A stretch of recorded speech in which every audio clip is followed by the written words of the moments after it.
if you've got tight lats and you're doing latissimus dorsi stretches, then you're going to want to apply these 3 tweaks that are going to make your stretches much more effective.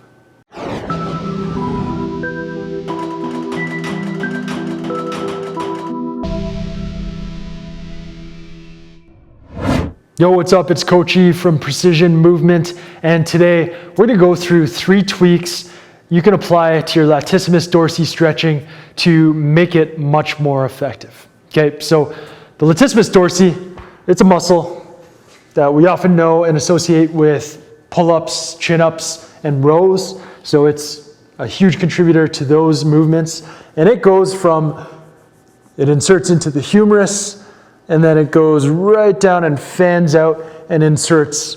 It's got a broad insertion right into some of the thoracic spine segments, into what's called the thoracolumbar fascia, which is a thick band of fascia that goes right from the thoracic down to the lumbar spine. And some portions also insert into the iliac crest, so right on the hip, okay, the hip bone right back here. Okay, so big muscle.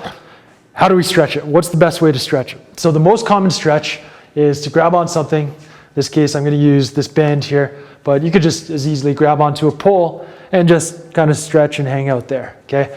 That's what most people know and are shown and do, okay?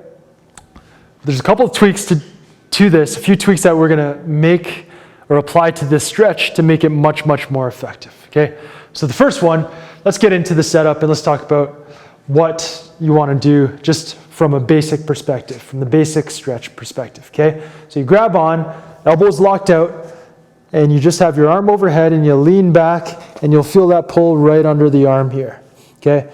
And that's cool, but let's make it better. So the first thing we're going to do is, because the lat goes across the spine and inserts into the hip, the opposite hip here, we're going to step behind, okay? And that's going to side bend, that's going to pull this hip away from the shoulder. It's going to increase this space. We're going to side bend the spine here. And you'll see that once you do this, the stretch on this muscle is going to be increased significantly. Okay? So that's tweak number 1, step behind. Tweak number 2, the lat, the movements of the lat are adduction. So bring the hand closer to the body, extension, bring the arm, the humerus behind the body, and medial rotation, okay? So to stretch it, we do the opposite of that. So when you're here, this gets you into flexion instead of extension, and it's abduction, or full abduction, or just overhead, which is the opposite of adduction, okay? It's away from the body. Now what you want to do is, you're stepping behind, you're in position, you feel that stretch already, you're just going to externally rotate the shoulder, okay? And that's going to just wind it up a little bit more from the top, okay? So here we're stretching it from the bottom, we're increasing the stretch from the bottom, then we increase the stretch from the top through external shoulder rotation. And it's just not moving the elbow, but think of moving the whole upper arm and rotating it, facing it up, okay? So that's tweak number 2, external shoulder rotation. Okay, we want to make sure that the shoulder joint is rotating and not just supinating the wrist and the forearm. Okay, the final tweak. This one, you can basically apply this one to all of any stretch that you're doing, okay? Whether it's lower or upper body, this tweak will help, but it's especially helpful for any stretches for muscles that go around the rib cage. And that is the concept of 3D breathing, okay? So 3D breathing, you might have heard diaphragmatic breathing, pushing the belly out. I don't think that's necessarily that effective nor functional for most sports or exercises, because if you think about it, if you're pushing the belly out when you take a diaphragmatic breath, you're losing core stability there, okay? So we want to maintain core stability, but still be able to breathe deep and use the diaphragm. How do we do that? 3D breathing. So basically, you think of there's a balloon inside your chest, and when you inhale, the balloon expands in all directions, okay?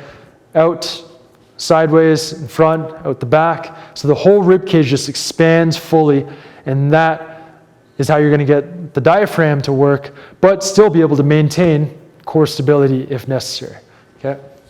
So when you're here, you get your stretch going, You step behind, you load it up, externally rotate, and then when you're holding, you focus on your breaths.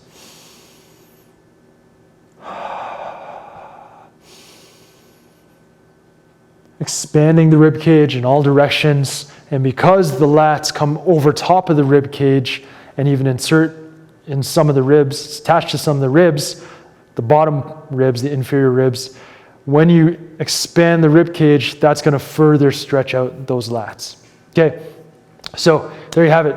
3 great tweaks that you can apply to your lat stretches to make them way more effective.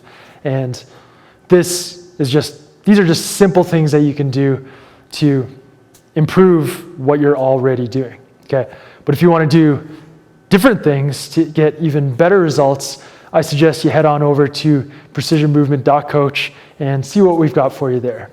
Take a little search on the blog, and if you search for ERA sequence, you might find some interesting stuff there. Okay, so this is Coach E from Precision Movement. Thanks for checking out my video. Let me know what you thought. Make sure you subscribe, and I'll see you next time. Peace.